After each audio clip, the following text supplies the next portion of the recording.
नमस्कार। आकाशवाणी से दोपहर समाचार के साथ मैं कनकलता।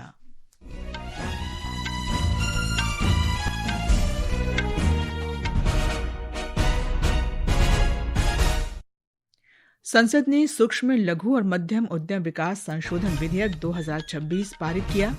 विपक्ष के हंगामे के कारण दोनों सदनों की कार्यवाही सोमवार तक के लिए स्थगित। प्रधानमंत्री नरेंद्र मोदी ने एनडीए में नए शामिल हुए सांसदों से मुलाकात की। संसद में बार बार होने वाली बाधाओं पर चिंता व्यक्त की। भारत और चीन ने वास्तविक नियंत्रण रेखा की स्थिति पर चर्चा की। दोनों पक्ष सीमावर्ती क्षेत्रों में शांति और स्थिरता बनाए रखने पर सहमत हुए। राष्ट्रपति द्रौपदी मुर्मू ने राष्ट्रपति भवन में राष्ट्रीय हथकरघा पुरस्कार 2025 प्रदान किए। देश के कई उत्तरी हिस्सों में मूसलाधार बारिश। शतरंज में ग्रैंड मास्टर आर प्रज्ञानानंद ने सेंट लुइस रैपिड और ब्लिट्ज का पहला खिताब जीता और रक्षिता रामराज तथा अश्मिता चालिहा ने कोरिया मास्टर्स बैडमिंटन टूर्नामेंट के महिला सिंगल्स के सेमीफाइनल में प्रवेश किया। समाचार विस्तार से। संसद ने सूक्ष्म, लघु और मध्यम उद्यम विकास संशोधन विधेयक 2026 पारित कर दिया है। राज्यसभा से सोमवार को मंजूरी मिलने के बाद लोकसभा ने भी आज इस विधेयक को पारित कर दिया। एक रिपोर्ट। यह विधेयक भुगतान में होने वाली देरी को दूर करने और विवादों के समाधान की प्रक्रिया को आसान बनाने के लिए लाया गया है। इसके अनुसार हर केंद्रीय सार्वजनिक क्षेत्र के उपक्रम को सूक्ष्म, लघु और मध्यम उद्यमों से खरीदी गई वस्तुओं या सेवाओं के सभी बिलों का भुगतान ऑनलाइन सिस्टम के माध्यम से करना होगा। विधेयक में यह भी प्रावधान है कि यदि विवाद की स्थिति में मध्यस्थता से समाधान नहीं निकलता तो 30 दिन के भीतर मामले के सुलह के लिए आर्बिट्रेशन के लिए भेजना होगा। इसके अलावा पक्षों की दलीलें पूरी होने की तारीख से 90 दिनों के भीतर निर्णय देने का प्रावधान है। यदि कोई मामला 6 महीने से अधिक समय से लंबित है तो आपूर्तिकर्ता को तय की गई राशि का कम से कम 50% भुगतान करना होगा। इसके अलावा विधेयक में दंड का भी प्रावधान है। यदि कोई व्यक्ति पंजीकरण के लिए जानबूझकर गलत जानकारी देता है तो पहली बार उसे चेतावनी दी जाएगी। इसके बाद दोबारा गलती करने पर 1000 रुपए से लेकर 50,000 रुपए तक का जुर्माना लगाया जा सकता है। दीपेंद्र कुमार, आकाशवाणी समाचार, दिल्ली। इससे पहले सदन के बाद सदन की कार्यवाही शुरू होने पर सूक्ष्म, लघु और मध्यम उद्यम मंत्री जीतन राम मांझी ने सूक्ष्म, लघु तथा मध्यम उद्यम विकास अधिनियम 2006 में संशोधन संबंधी विधेयक सदन में पेश किया।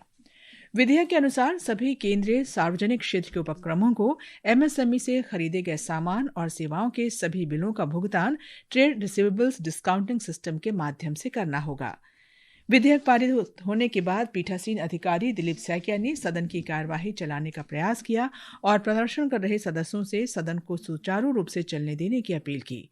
उन्होंने लगातार हो रहे व्यवधान पर नाराजगी जताते हुए कहा कि इस तरह का विरोध लोकतांत्रिक व्यवस्था के अनुरूप नहीं है। संसदीय कार्य मंत्री किरेन रिजिजू ने भी विपक्ष के रवैये पर चिंता जताते हुए कहा कि गृह मंत्री अमित शाह संसद सत्र के दौरान नियमित रूप से सदन में आते हैं और देर रात तक संसद में मौजूद रहते हैं। लगातार हंगामा जारी रहने पर पीठासीन अधिकारी ने लोकसभा की कार्यवाही दिन भर के लिए स्थगित कर दी। अब सदन की अगली बैठक सोमवार दिन में 11 बजे होगी। इससे पहले सुबह सदन की कार्यवाही शुरू होने पर लोकसभा अध्यक्ष ओम बिरला ने भारत छोड़ो आंदोलन के स्वतंत्रता सेनानियों और शहीदों को श्रद्धांजलि अर्पित की। राज्यसभा में भी विभिन्न मुद्दों पर विपक्ष के हंगामे के कारण सदन की कार्यवाही सोमवार तक के लिए स्थगित करनी पड़ी। रेल मंत्री अश्विनी वैष्णव ने कहा है कि भारतीय रेलवे हर वर्ष लगभग 58 करोड़ पैकेट भोजन परोसता है और भोजन की गुणवत्ता से संबंधित शिकायतों की संख्या नगण्य है। लोकसभा में एक लिखित उत्तर में श्री वैष्णव ने बताया कि पिछले 3 वर्ष में भोजन की गुणवत्ता और स्वच्छता संबंधी शिकायतों पर आईआरसीटीसी ने कड़ी कार्रवाई की है। इसके तहत 5 करोड़ रुपए से अधिक का जुर्माना लगाया गया, 54 कारण बताओ नोटिस जारी किए गए, 6 अनुबंध समाप्त किए गए और नियमों का उल्लंघन करने वाले लाइसेंस धारकों को प्रतिबंधित भी किया गया। प्रधानमंत्री नरेंद्र मोदी ने आज अपने आवास पर हुए राष्ट्रीय जनतांत्रिक गठबंधन में हाल ही में शामिल हुए विभिन्न सांसदों से मुलाकात की। इनमें national citizens party of India NCPI और शिवसेना के सांसद भी शामिल थे। बैठक के बाद संसद परिसर में पत्रकारों से बातचीत में शिवसेना सांसद ज्योति सावित्री नागनाथ वाघमारे ने कहा कि प्रधानमंत्री ने संसद की कार्यवाही में बार बार हो रहे व्यवधान पर चिंता व्यक्त की। उन्होंने कहा कि प्रधानमंत्री का मानना है कि लगातार हंगामे के कारण नवनिर्वाचित और प्रतिभाशाली सांसदों को सदन में अपने विचार रखने का अवसर नहीं मिल पाता। एनसीपीआई सांसद शताब्दी रॉय ने कहा कि प्रधानमंत्री ने राष्ट्र निर्माण में सांसदों की प्रभावी भूमिका और उनकी जिम्मेदारियों पर विस्तार से चर्चा की तथा इस दिशा में सक्रिय योगदान देने का आह्वान किया।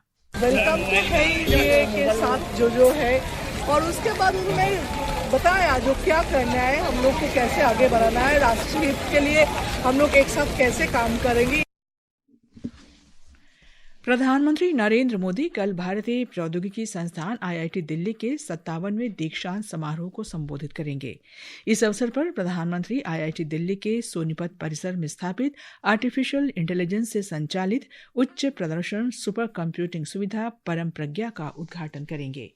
ये समाचार हमारे न्यूज ऑन AIR ऐप और हमारी वेबसाइट www.newsonair.gov.in पर भी उपलब्ध हैं।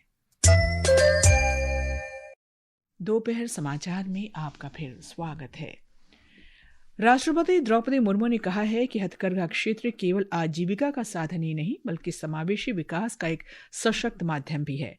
नई दिल्ली में आज 12वें राष्ट्रीय हथकरघा दिवस के अवसर पर आयोजित कार्यक्रम में उन्होंने कहा कि हथकरघा भारत की संस्कृति और सभ्यता का अभिन्न अंग है।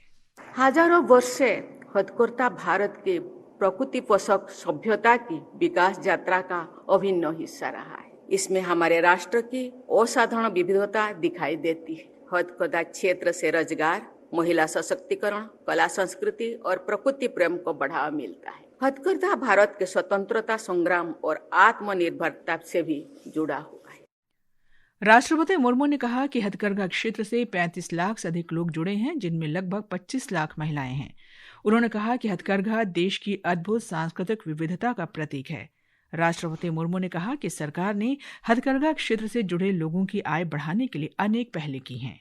हमारे हथकरघा सेक्टर में भारत की रूरल प्रीमियम इकोनॉमी का सबसे सुंदर और मानवीय उदाहरण बनने की संभावनाएं बलवती हुई। महत्वपूर्ण हैंडलूम क्लस्टर्स को आधुनिक प्रौद्योगिकी और सामूहिक प्रशिक्षण विधियों से जोड़ा जा रहा है। बुनकरों की आय बढ़ाने के लिए अनेक पारदर्शी उपाय सरकार ने हाथ में लिए हैं। बुनकरों को उनकी मेहनत का पूरा लाभ सीधे मिलने के रास्ते खुले हैं।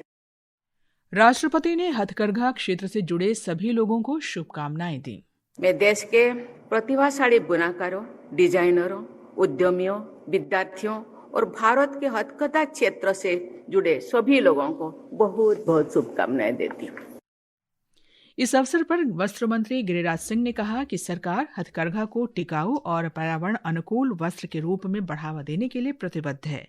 उन्होंने कहा कि आने वाले वर्षों में हथकरघा उत्पादों की मांग बढ़ने की संभावना है और सरकार ये सुनिश्चित करेगी कि इस बढ़ती मांग का लाभ सीधे बुनकरों तक पहुंचे।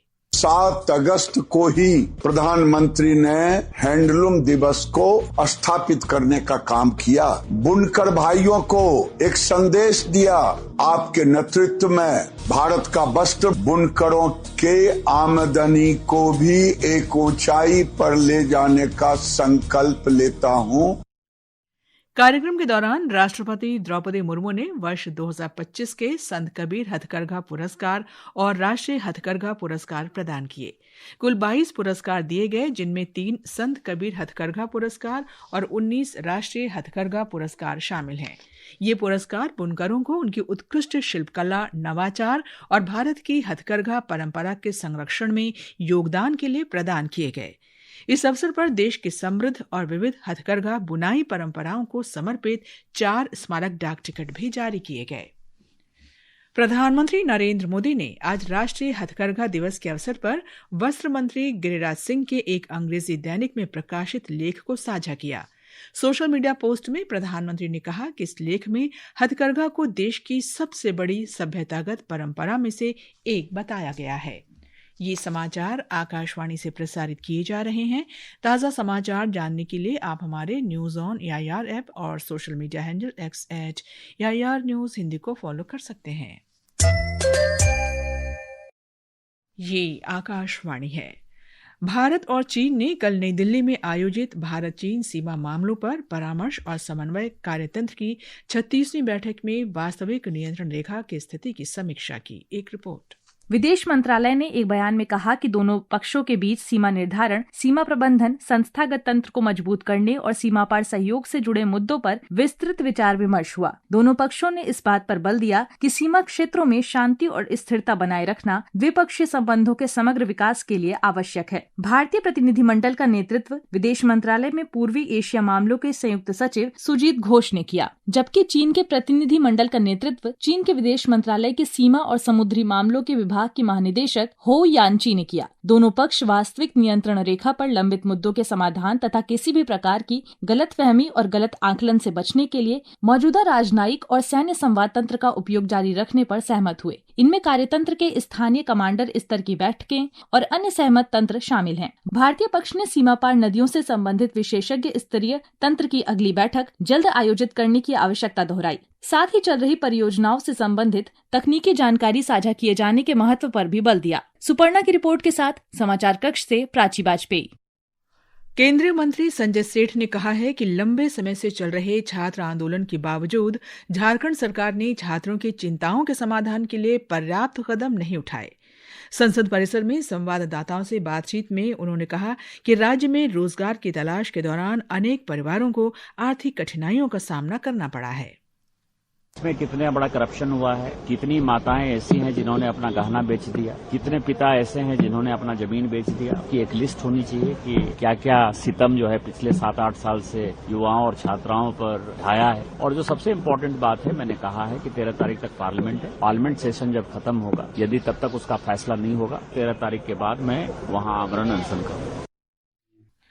सर्वोच्च न्यायालय ने आज इलाहाबाद उच्च न्यायालय के पूर्व न्यायाधीश यशवंत वर्मा के आवास से कथित रूप से बरामद नकदी के मामले में प्राथमिकी दर्ज करने और अदालत की निगरानी में जांच कराने की मांग वाली याचिका पर सुनवाई से इनकार कर दिया। श्री यशवंत वर्मा के आवास से कथित तौर पर जले हुए नोटों के बंडल मिलने के बाद उनके खिलाफ भ्रष्टाचार के आरोपों को लेकर महाभियोग की कार्यवाही शुरू हुई थी। उन्होंने पिछले वर्ष अपने पद से इस्तीफा दे दिया था। मौसम विभाग ने उत्तर पश्चिमी हिस्सों में आज कई स्थानों पर तेज बारिश दर्ज किया। दिल्ली के लिए आज येलो अलर्ट जारी किया गया है और मध्यम से तेज बारिश की संभावना जताई गई है। मौसम विभाग के अनुसार जम्मू कश्मीर, लद्दाख, गिलगित बाल्टिस्तान, मुजफ्फराबाद, हिमाचल प्रदेश और उत्तराखंड के कुछ हिस्सों में 12 अगस्त तक लगातार बारिश जारी रह सकती है। वहीं ओडिशा, तटीय कर्नाटक, पूर्वी मध्य प्रदेश, पूर्वी राजस्थान, केरलम, माहे, दक्षिण आंतरिक कर्नाटक और पूर्वोत्तर भारत के कुछ इलाकों में भी आज तेज बारिश की संभावना है। ओडिशा में बाढ़ के बाद राहत और पुनर्वास कार्य जारी है। हमारे संवाददाता ने बताया है कि राज्य के कुछ हिस्सों में हुई बारिश से बाढ़ की आशंका फिर बढ़ गई है।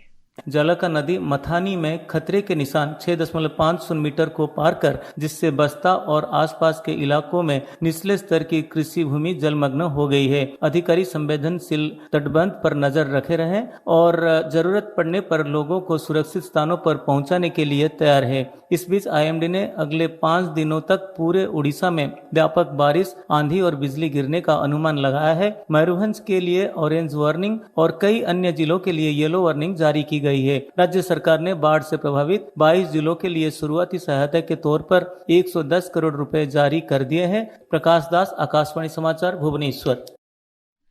भारतीय ग्रैंड मास्टर आर प्रज्ञानानंद ने अमेरिका में आयोजित grand chess tour Saint Louis rapid और ब्लिट्ज का खिताब जीत लिया है। प्रज्ञानानंद ने उज्बेकिस्तान के ग्रैंड मास्टर जावोखिर सिंदारोव के साथ ड्रॉ खेला। उन्होंने टूर्नामेंट में 35 में से 23 अंक हासिल किए। बैडमिंटन में भारत की रक्षिता रामराज और अश्मिता चालिहा ने दक्षिण कोरिया के आसन में कोरिया मास्टर्स के महिला सिंगल्स सेमीफाइनल में प्रवेश कर लिया है। क्वार्टर फाइनल में रक्षिता ने अपने ही देश की तन्वी शर्मा को और अश्मिता ने जापान के हिना अकेची को हराया। अंत में मुख्य समाचार एक बार फिर। संसद ने सूक्ष्म लघु और मध्यम उद्यम विकास संशोधन विधेयक 2026 पारित किया। विपक्ष के हंगामे के कारण दोनों सदनों की कार्यवाही सोमवार तक के लिए स्थगित। प्रधानमंत्री नरेंद्र मोदी ने एनडीए में नए शामिल हुए सांसदों से मुलाकात की। संसद में बार बार व्यवधान पर चिंता व्यक्त की। भारत और चीन ने वास्तविक नियंत्रण रेखा की स्थिति पर चर्चा की। राष्ट्रपति द्रौपदी मुर्मू ने राष्ट्रपति भवन में राष्ट्रीय हथकरघा पुरस्कार 2025 प्रदान किए। देश के कई उत्तरी हिस्सों में मूसलाधार बारिश और रक्षिता रामराज तथा अश्मिता चालिहा ने कोरिया मास्टर्स बैडमिंटन टूर्नामेंट के महिला सिंगल्स के सेमीफाइनल में प्रवेश किया। इसके साथ ही दोपहर समाचार का ये अंक समाप्त हुआ। नमस्कार।